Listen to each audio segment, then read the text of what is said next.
साथियों नमस्कार, वंदे मातरम, भारत माता की जय। आप देख रहे हैं पूर्वांचल संवाद और आपसे निवेदन है कि अगर चैनल पर नए हैं तो कृपया हमारे चैनल को लाइक करें, सब्सक्राइब करें और शेयर भी करें। दोस्तों, अभी आज ही 13 विधानसभाओं के उपचुनाव के रिजल्ट आ गए हैं, जिसमें कि भाजपा को मात्र 2 सीटें मिली हैं। बाकी जो एनडी गठबंधन के हैं या जो विरोधी दल के हैं भाजपा के, वो लगभग 11 सीटें जीत चुके हैं। इसमें पश्चिम बंगाल की 4 सीटें भी हैं जो कि बीजेपी गंवा चुकी है। बाकी 2 सीटें बहुत ज़्यादा मायने नहीं रखती है, क्योंकि पहले से भी वो भाजपा के पास नहीं थी। लेकिन जो पश्चिम बंगाल की सीट थी उसमें 3 सीटें बीजेपी की थी, जो कि उसके विधायक लोकसभा चुनाव से पहले भाजपा से रिजाइन करके टीएमसी ज्वाइन करके लोकसभा चुनाव लड़ चुके थे। तो उस पर उपचुनाव हुआ है। उन 4 के 4 सीटों को बीजेपी हार चुकी है। इसके पीछे का ज़रूर रहस्य ऐसा है कि बीजेपी क्यों हारी। इस चीज़ को बीजेपी शायद समझ नहीं रही है या समझना नहीं चाहती, लेकिन वहाँ बीजेपी की लापरवाही, नाकामी और इग्नोरेंस की वजह से वहाँ टीएमसी और मजबूत होती जा रही है।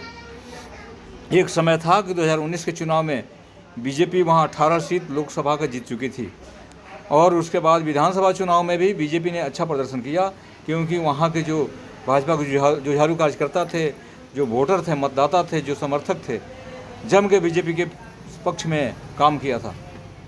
लेकिन उसके बावजूद बीजेपी ने क्या किया कि वहाँ की जनता को, वहाँ के मतदाताओं को, जो इसके समर्थक हैं, उनके हाल पर छोड़ दिया।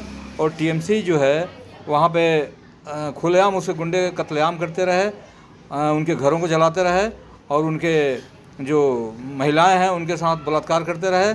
और बीजेपी हाथ में हाथ रख कर बैठी रही, ताकि उनको ये, बीजेपी को यह लग रहा था, बीजेपी के जो केंद्रीय नेतृत्व है, इनको ये लग रहा था कि अगर इनको इनके हाल पर छोड़ देते हैं, जितना प्रताड़ित होंगे, जितने जलाए जाएंगे, मरेंगे, उतना टीएमसी से वहाँ की जनता गुस्सा होगी और खुल करके भाजपा का सपोर्ट करेगी, और फिर अगली बार हम खुल के सत्ता में आ जाएंगे। यही बीजेपी की गलतफहमी बीजेपी को ले डूब रही है, क्योंकि वहाँ की जनता को, समर्थकों को ये समझ में आ रहा है कि बीजेपी केवल अपना काम ले रही है, हमसे अपना काम करवा रही है, वोट तो ले रही है, कार्यकर्ताओं का बलिदान करवा रही है, हत्या करवा रही है, और साथ में खड़े होने की बारी आ रही है तो केवल बयानबाजी के सिवा कुछ नहीं कर रही है।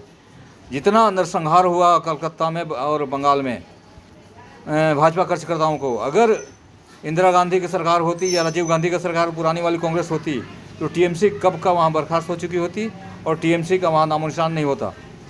और बीजेपी के हाथ में पूरी पावर थी, पूरी सत्ता थी, पूरी बहुमत थी दोनों सदनों में। इसके बावजूद बीजेपी मुखदर्शक बन करके भाजपा कार्यकर्ताओं की हत्या देखती रही। इसका नतीजा ये हुआ कि सब निराश मायूस होकर के और छोड़ दिया। आज टीएमसी फिर से पावर में आ रही है और ताकतवर मजबूत हुई है।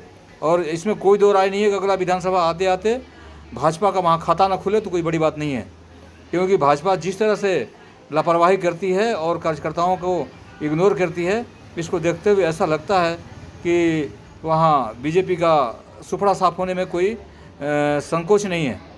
इसलिए बीजेपी नेतृत्व को अभी भी संभल जाना चाहिए। अगर ममता बनर्जी के गुंडों पर लगाम नहीं लगाया तो बीजेपी का सफाया होने से वहाँ कोई रोक नहीं सकता। इस तरह की बातें तमाम एक्सपर्ट, तमाम जो राजनीतिक विश्लेषक हैं बता रहे हैं, लेकिन बीजेपी की अपनी केंद्रीय नेतृत्व अपने नकारे काम की वजह से, अपने नकारापन हरकतों की वजह से बंगाल में ये सब होने दे रही है। और वहाँ के लोग मायूस होकर के, मजबूर होकर घरों में बैठ गए हैं। किसको अपना घर जलवाना है, किसको अपनी हत्या करानी है, किसको अपने महिलाओं के साथ छेड़खानी करानी है। इस तरह से सब लोग जो है निराश होकर के अपने अपने घर में बैठे हुए हैं। जय हिंद।